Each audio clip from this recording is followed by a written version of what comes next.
இலங்கையின் போரிலிருந்து கனடாவின் புதிய வாழ்க்கை வரை தமிழ் குடும்பங்கள் மிகுந்த கஷ்டங்களை தாண்டியும் ஒருவரை ஒருவர் தழுவிக்கொண்டும் வாழ்ந்தனர். ஆனால் சில நேரங்களில் உயிர் பிழைக்க உருவான அன்பு பயத்தால் கட்டுப்பாடாக மாறுகிறது. மூத்தோர் துஷ்பிரயோகம் என்பதும் எப்போதும் வன்முறை போல தெரியாது. சில சமயம் அது மௌனமாகவும் கீழ்ப்படிவதாகவும் தியாகமாகவும் தெரியும். அதை புரிந்து கொள்வதென்பது ஒரு காலத்தில் நம்மை பராமரித்தவர்களை நாம் எப்படி கவனிக்கிறோம் என்பதில்தான் வேதனையான உண்மைகளை எதிர்கொள்வது. அவள் எனது பக்கத்து வீட்டிலே ஒரு ஆண்டி இருந்தவ. அவளுக்கு பிள்ளைகள் எல்லாம் லண்டனில் இருக்கிறாங்க. ஒரே ஆம்பளை பிள்ளை தான் அங்கே இருந்தவர். அவர் தான் முதல் வச்சு பார்த்துட்டு அவரை வெளியில் துரத்தி கதவை பூட்டி போட்டாதான்ட்டு சொல்லி சொன்னான். அப்போ தான் போய் வேறு எங்கள் சொந்தக்கார வீட்டில் இருந்துட்டு சொந்தக்காரருக்கு அறிவிச்சு அவன் கூட்டி கொண்டு போய் அப்ளை பண்ணி இந்த இடம் கிடைச்சதாம். அதில் இருந்து அவர் அவன் பென்ஷன் காசை மட்டும் எடுத்து கொண்டு போவார். அந்த நேரம் அவருக்கு சாப்பாடு மண்டி கொடுக்குறதில்ல, ஒன்றும் செய்யலை. அந்த சொந்தக்காரர்கள்லாம் சாப்பாடு கொண்டு கொடுக்குறோம். இப்போ இவருக்கு தேத்தண்ணி எழுதல் விடாய்க்கம் தானே, தண்ணி விடாய்க்கம். இப்போ நாங்கள் போட்டு கொடுக்குறோம் அது தேத்தண்ணி.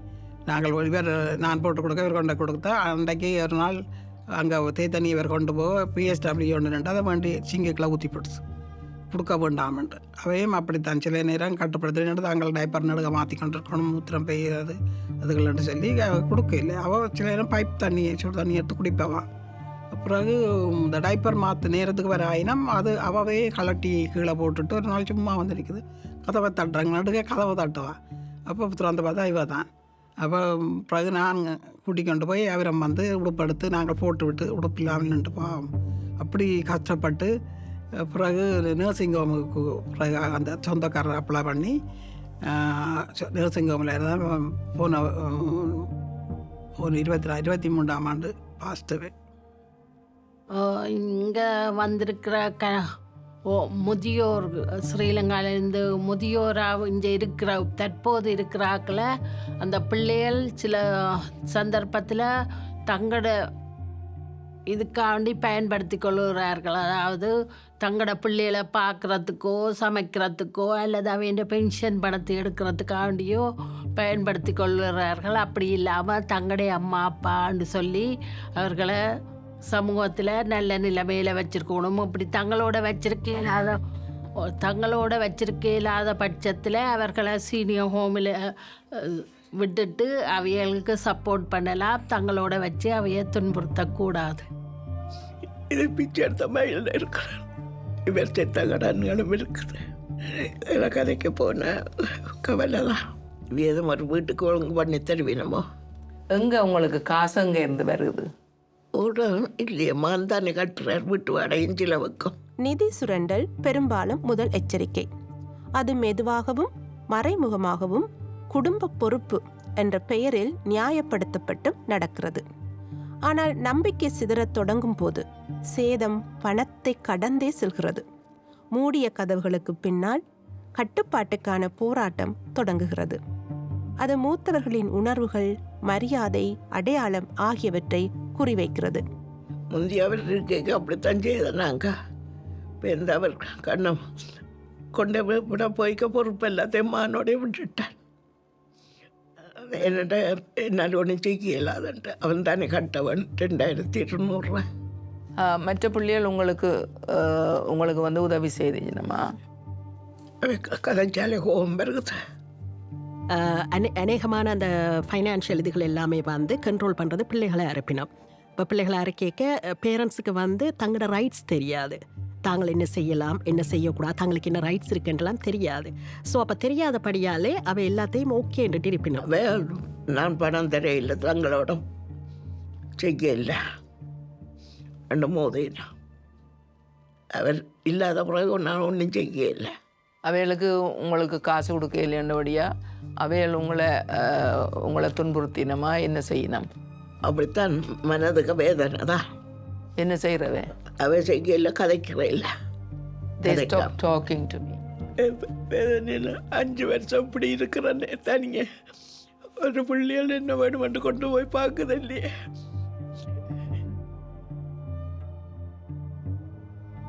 சிறிய இடைவேளைக்கு பிறகு எமது சமூகத்திலிருந்து பகிர்ந்து கொள்ளப்பட்ட பல கதைகளை நீங்கள் கேட்கலாம்.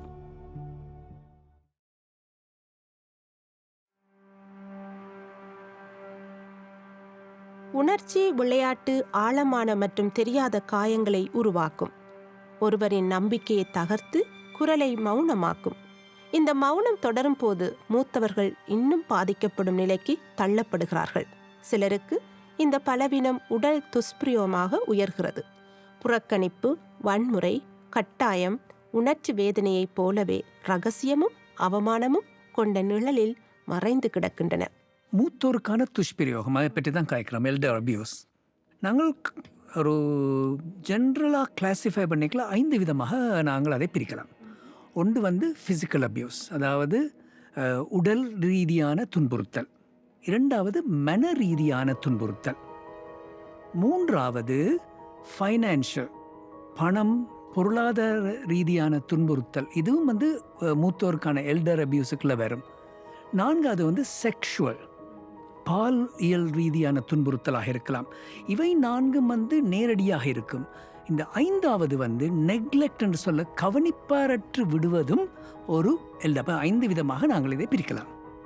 அப்போ நாங்கள் சில வேளை அவ தனியை வச்சு நாங்கள் அவ கேள்வி வைப்போம். அப்படி இருந்தும் அவள் வெளியில் சொல்ல மாட்டேன்றா. பல அறிகுறிகள் இருக்கலாம். திடீரென்று அழுகிறா, நித்திரை வருகுதில்லை என்று சொல்கிறா. அப்போ பல அறிகுறிகளை நாங்கள் ஃபேமிலி டாக்டர்ஸ் பார்க்கலாம். அதே மாதிரி பல அறிகுறிகளை ஒரு சமுதாயத்தில் இருக்கும் நண்பர்கள், உறவினர்கள் கண்டுபிடிக்க வேண்டும். பல சமயங்களில் நேரடியான அறிகுறிகள் இருக்காது. அம்மா இப்போ கொஞ்ச நாளாக சாப்பிட்றா இல்லை, அம்மா இரவில் படுக்கிறா இல்லை, நித்திரை கொள்றா இல்லை, அம்மாவுக்கு இப்போ எதுவுமே பிடிக்குதில்லை.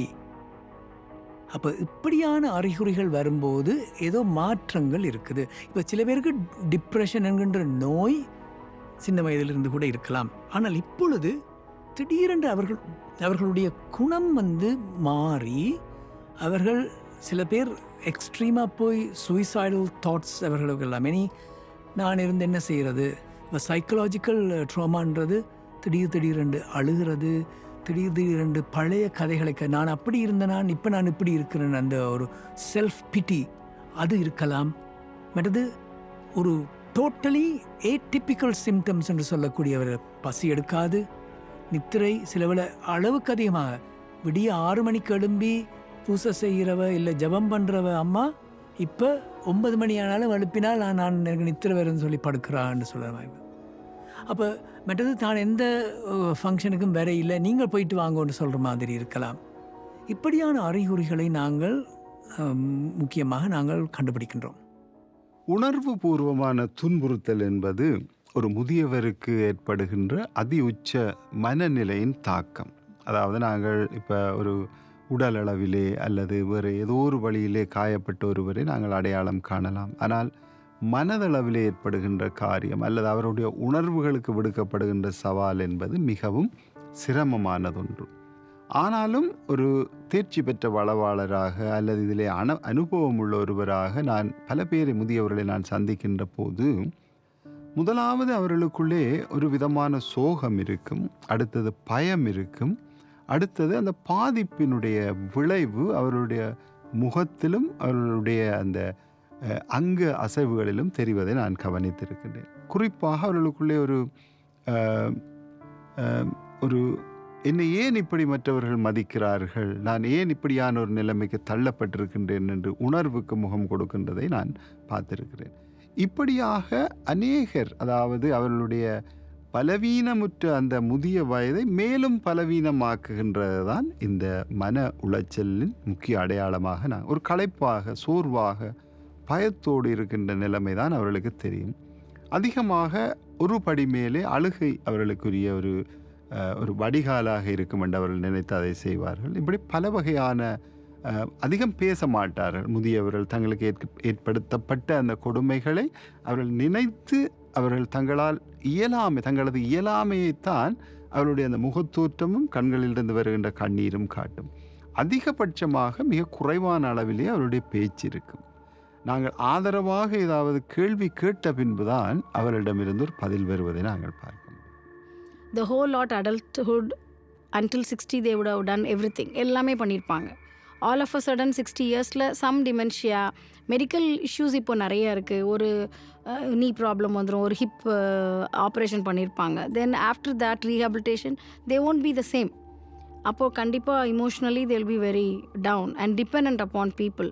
அப்போது நம்ம கொஞ்சம் எம்பத்தையோடு இருந்து little more we have to attend them, நிறையா பார்த்துக்கணும் அப்படிங்கிறது தான் என்னோட இது.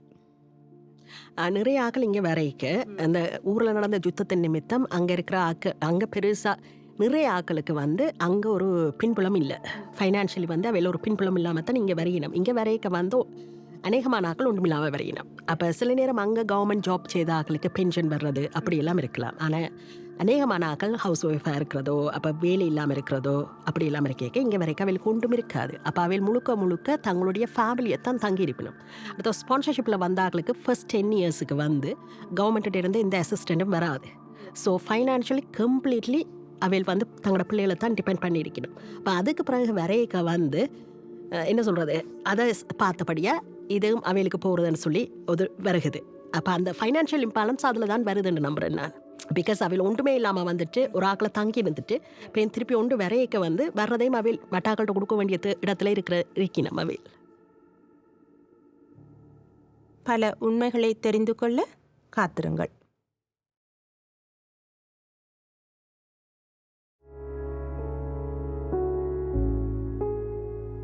உடல் துஷ்பிரயோகம் தொடங்கும் போது வெளிப்புற ஆதரவு அவசரமாகிறது. ஆனால் உதவி கேட்பது எளிதானதல்ல. பல மூத்தவர்களுக்கு எங்கு செல்ல வேண்டும் என்பதே தெரியாது. செய்தால் என்ன ஆகும் என்று சிலர் பயப்படுகிறார்கள். உதவி கேட்டாலும் அவர்களை காக்க வேண்டிய அமைப்புகள் தயாராக இல்லை. கலாச்சாரத்தை புரிந்து கொள்ளாமை, மொழி ஆதரவின்மை, நம்பிக்கை அமைக்க முடியாமை, இவை அனைத்தும் மூத்தவர்களை பலவீனப்படுத்துகின்றன என்றது அது உடல் ரீதியான ஒரு துஷ்பிரயோகம். ஸோ சில பேர் அதை விளங்கி கொள்ளாமல் இருக்கலாம். What is physical abuse? Physical abuse இப்போ ஒரு சீனியராக இருந்தால் அவர்களை தள்ளி விடுறது, இல்லாட்டி கதைச்சி ஒரு பயமுறுத்தி இருக்கிறது. மற்றது அவர்களை எந்த உடல் ரீதியான எந்த ஒரு பாதிப்பு உள்ளாக்கினாலும் அது ஃபிசிக்கல் அப்யூஸ் தான்.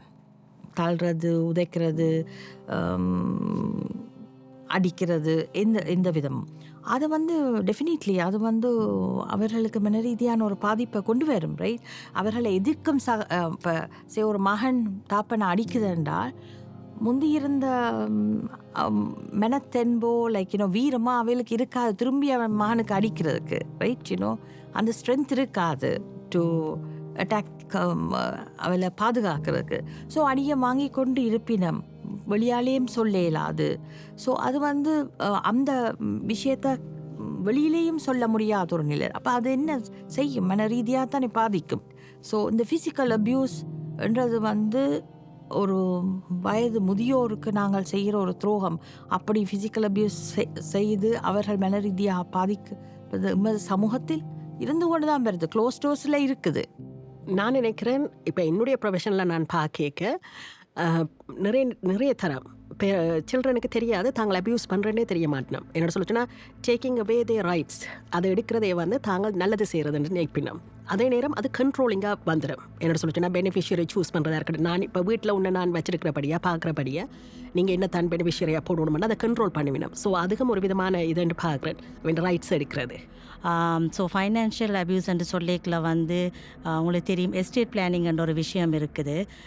அதில் லாஸ்ட் வீல் அந்த உயில் என்ற சாதனம் எழுதுறதோட பவர் ஆஃப் அட்டர்னி ஒரு ப்ராப்பர்ட்டிக்கோ பர்சனல் கேருக்கோ எல்டர்ஸுக்கு மென்டலியோ ஃபிசிக்கலி ஒரு ஆளுக்கு கேப்பபிள் இல்லாமல் போய்க்கில் கொடுக்க வேண்டியிருக்கு. எனக்கு என்கிட்ட ஒரு கேஸில் ஒன்று சொல்லாமல் ஒரு couple husband and wife elderly couple அவையில் என்கிட்ட லாஸ்ட் வீல் ஒன்று செய்தவையில் செய்த பிறகு அவையில் அந்த லாஸ்ட் வீல் செய்யக்கில் முழுக்க பெனிஃபிஷரி இருக்கு, யாருக்கு அதை நாங்கள் கொடுக்க போகிறோம் ரைட். ஸோ அப்போ தகப்பனும் தாயும் ஒரு கொஞ்சம் காசு தான் பேங்க்கில் என்னமோ இருந்தது, அதை ஒரு மகனுக்கு கொடுக்க வேண்டும் எழுதினவே. ஸோ அப்படி எழுத வரையக்களையும் நாங்கள் சரியான டியூ டிலிஜென்ஸ் எடுக்கணும். இப்போ ஒரு 4 பிள்ளைகள் இருக்கண்டா ஏன் ஒரு பிள்ளைக்கு தான் அதை கொடுக்க விரும்பினோம்னு சொல்லி, இப்போ அந்த பிள்ளையோட மட்டும் அவையல் ஆஃபீஸுக்கு வந்தால் நாங்கள் இண்டிவிஜுவலாக அவையல் எழுதுகிற ஏர் லாஸ்ட் எழுத போயினமோ அவையோட கதைச்சு அவையோட சுச்சுவேஷன் அவையோட கெப்பாசிட்டி என்ன மாதிரி இருக்குது, ஏதாவது டியூரஸ் ரைட் யாராவது ஃபோர்ஸ் பண்ணி இருக்கணுமோ, அப்போ அதுகளை வந்து நாங்கள் கவனமாக பார்க்க வேணும். ஸோ இந்த கேஸில் எனக்கு சாட்டிஸ்ஃபைடாக தான் நான் எழுதினேன். ஆனால் பிறகு கொஞ்ச நாளால் இந்த தகப்பன் இறந்துட்டார். அப்போ தாயும் அந்த மகனும் வரையினம் வந்து அந்த லாஸ்ட் வீல் அந்த ஒரு டாக்குமெண்ட்ஸையுமே காணையிலேண்டு, அதாவது அவன் இன்னொரு பிரதர் வந்து அதை எடுத்து காணாமலே ஆக்கி போட்டேன். ஸோ அப்போ அந்த சிச்சுவேஷனில் வந்து இவளுக்கு அதான் மேற்கொண்டு செய்ய முடியலை, உண்மையாகவே உயிர் இல்லாமல் இருந்த மாதிரி விஷயமாக தான் போயிட்டுது. ஸோ அப்படி வந்து நான் காண்றேன் பிள்ளைகளுக்குள்ளே வந்து இப்போது 2-3 பிள்ளைகள் இருக்கேக்கில் யார் தாய் தகப்பனோட இருக்கினமோ அந்த பிள்ளை கூடுதலான பவரை யூஸ் பண்ணுறதா மெட்டாக்கள் வந்து அக்யூஸ் பண்ணிடும். ஆனால் அப்போ சில வேளையில் எங்களுக்கு சுச்சுவேஷனை பார்க்க விளங்குறது வந்து இதில் ஏதாவது ஒரு பிள்ளையான அலுவல் நடக்கலாம்ன்ற மாதிரி. அப்போ வந்து நான் சில வேளையில் நான் சொன்னேன் அது செய்யவே இந்த மாதிரி இதில் எனக்கு செய்ய விருப்பம் இல்லைன்னு. அப்போ எப்போ ஒரு பிள்ளைக்குன்னு சொல்லி எழுத வேண்டி வரைக்கலாம் நாங்கள் we have to be really careful why the other children are omitted. இந்த கதைகள் கடினமானவை ஆனால் முக்கியமானவை. மீண்டும் இணையலாம்.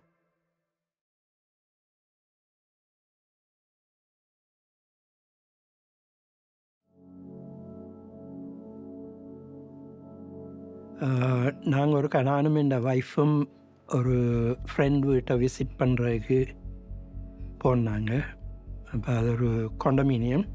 அதில் போயிட்டு என்ட்ரன்ஸில் போயிட்டு என்கிட்ட ஃபோன் யூஸ் பண்ணுறதுக்கு போயிருக்க ஒரு லேடி ஓடி வந்து கதவை திறந்து அட்டிப்பட்டு விழுந்து கத்தி சத்தம் போட்டுக்கொண்டு விழுந்தவ. பின்னுக்கு இன்னொரு யங் லேடி ஓடி வந்து அவள் காலால் அடித்து இதண்டு நாங்கள் தேய்ச்சி போய் அதில் என்னண்டு எனக்கு விளங்கையில் அப்படியே தேய்ச்சி போய் நின்றோம். கீழே விழுந்தவ ஒரு வயசு போன ஒரு அம்மா. அப்போ அவள் ஐயோன்னு கற்று தான் எங்களுக்கு தெரியும் தமிழ்ண்டு. ஆனால் அவள் காலாலேயே அடித்து மிதித்து இதன்னு இருக்க. பிறகு உள்ளுக்கே இருந்த ஒரு ஆள் வந்து அந்த லேடியை இழுத்து பிடிச்சதுன்னா எங்களுக்கு என்ன செய்யன்னு தெரியல, ஒன்றுமே விளங்க இல்லை என்ன நடக்குது என்னன்னு. அப்போ அங்கே போய் அந்த வீட்டில் இருந்து நான் சொன்னேன் இப்படி லாபியில் இப்படி ஒரு இன்சிடெண்ட் நடந்தது, பார்க்கவே பெரிய இதாக இருந்ததுன்னு சொல்ல என்ன மாதிரியான ஆக்கள்னு கேட்டுட்டு அவசரம் அவையில் இங்கே இப்படி மகளும் மருமகனும் பிள்ளைகளும் இருக்கணுமா தாயை ஸ்பான்சர் பண்ணி கூப்பிட்டு வீட்டை வச்சிருந்து அவள் வந்து வீட்டு வேலை முழுக்க செய்யணும். ஹவுஸ் கிளீனிங், குக்கிங், கிராண்ட் கிட்ஸை பார்க்கணும், அதில் கொண்டு ஸ்கூலில் விடணும், கூட்டி கொண்டு வரணும். அதுதான் அவளோட ஃபுல் டைம் ஜாப். வேறு ஒரு இடம் கூட்டின்னு போகிற இல்லை ஒரு விதமான அவளுக்கு எந்த என்டர்டெயின்மெண்ட்டுக்கும் கூட்டின்னு போகிறதும் இல்லை. இப்போ ஒரு நாள் ஏதோ கார்பேஜ் டிஸ்போஸ் பண்ணுறதுக்கு டிஸ்போசல் ரூமுக்கு போயிருக்க இன்னொரு தமிழ் லேடியை கண்டிருக்கிறார். இப்போ கண்டுட்டு கேட்டிருக்கா நீங்கள் தமிழன்னு சொல்ல அவள் ஓன்னு சொல்ல அழுத்து வாங்கிட்டான். அழுது போட்டு சொல்லியிருக்கிறா என்ன என் மகள் ஸ்பான்சர் பண்ணி கூப்பிட்டு இப்படி நான் வந்திருக்கிறேன். அப்போ எனக்கு வந்து இந்த வேலை இவ்வளோதான், வீட்டுக்குள்ளேயே தான் இவ்வளோதான் நான் செய்கிறேன். பிள்ளைகளை பார்க்குற, சமைக்கிறது, வீடு க்ளீன் பண்ணுறது, கோயிலுக்கு கூட்டி அனுபவம்னு கேட்க தங்களுக்கு முடியாதுன்னு சொல்லி இதென்னவ அப்படி என்ன உங்களோட மேலே என்ன தெரியும், நான் வந்து அவளோட கதைக்கிறேன் என்ன சொல்லிக்கா. இல்லை வேணாம் நீங்கள் ஒன்றும் வந்து காய்ச்சிராயங்கன்னு சொல்லியிருக்கிறேன். ஆனால் அவள் அதை இது பண்ணாமல் மகளை போய் டோரை நாக் பண்ணி ஒரு நாள் அவவும் ஹஸ்பண்டுமா போய் கதைச்சிருக்கணும். நீங்கள் இப்படி அம்மாவை கூப்பிட்டு இப்படி அப்யூஸ் பண்ணக்கூடாது, பெரிய பாவம் அதுன்னு சொல்ல. சீச்சி அப்படி ஒன்றும் இல்லை, அவள் சும்மா அவள் கொஞ்சம் மென்டல், அவள் கொஞ்சம் அவளுக்கு இப்போ இங்கே வந்ததுலேருந்து கொஞ்சம் அப்செட் ஆகிருக்கிறோம். அதில் தான் இப்படியெல்லாம் கேட்குறோம். ஐயோ நாங்கள் எல்லா இடமும் கூட்டிகிட்டு போகிறோம், நாங்கள் ஒரு ப்ராப்ளம் இல்லை, வடிவாக பார்க்குறோம், அப்படி அம்மாவை செய்வோமோ அப்படி இப்படின்னு சொல்ல. அப்போ அவையில் சரி ஓகே பார்த்துக்கொள்ளுங்க, அம்மா வடிவாக பார்த்துக்கொள்ளுன்ட்டு அவையில் போயிட்டுனேன். போயதுன்னு தான் இவ தாயோட நீ போய் இப்படி எல்லாம் கதைக்கிறியோன்னு சொல்லி வீட்டுக்குள்ளே வச்சு அடிச்சிருக்கிறான். அவள் கதவை திறந்து கொண்டு எலிவேட்டர் எடுத்து கீழே வந்துருக்கிறான். கீழே வர அவன் பின்னுக்கே வந்து லொபியில் வேணுன்றிருக்க பயத்தில் கண்டு உடனே லொபியில் இருந்து அடிக்கிறவங்க தான் அவள் வெளி கதவை திறந்து கொண்டு வெளியில் கூட வர அதில் வந்து அடித்து அவள் கீழே விழுந்து அந்த இன்சிடெண்ட் அப்படி நடந்தது. அதை என் கண்ணால் நானும் என் ஒய்ஃபும் பார்த்துனாங்க. அன்றைக்கு தான் யோசிச்சேன், கடவுளை இப்படியும் தாய் ஒரு பெத்த தாயை இப்படி செய்யக்கூடிய பிள்ளைகளும் இருக்கான்ற ஒரு அனுபவம் என் வாழ்க்கையிலேயே முதலாக நான் அனுபவித்தது அதுதான். நான் உண்மையிலேயே கண்ணால் பார்த்தது உண்டு, அது என் வாழ்க்கையிலேயே முதலாக பார்த்தது அதுதான் முதலாவது தரம். இப்படி நடக்கும் ஒரு மகள் தாயை இப்படி நடத்துகிற கூடுமன்றதை நினச்சி கூட பார்க்கல. அவர்கள் போர்க்காயங்களைக் கொண்ட தாயகத்திலிருந்து வந்தவர்கள். அதனால் அவர்கள் வலிமையும் தியாகமும் கற்றார்கள். கனடாவில் அவர்கள் வறுமையிலிருந்து வாழ்க்கையை கட்டியெழுப்பினர். குழந்தைகளை வளர்த்தனர். நீண்ட நேரங்கள் உழைத்தனர். நினைவுகளின் பாரத்தை மௌனமாக சுமந்தனர். பல தமிழ் மூத்தவர்களுக்கு கடினமான போராட்டங்கள் இலங்கையில் அல்ல, இங்கேதான் நடைபெற்றன. ஆனால் நாம் கேட்ட கதைகள் வலி பற்றியவை மட்டுமல்ல, அவை மன வலிமை பற்றியவை. அன்பால் உடைக்கப்பட்ட போதும் இன்னும் அன்பில் நம்பிக்கை வைக்கும் ஒரு தலைமுறை பற்றியவை.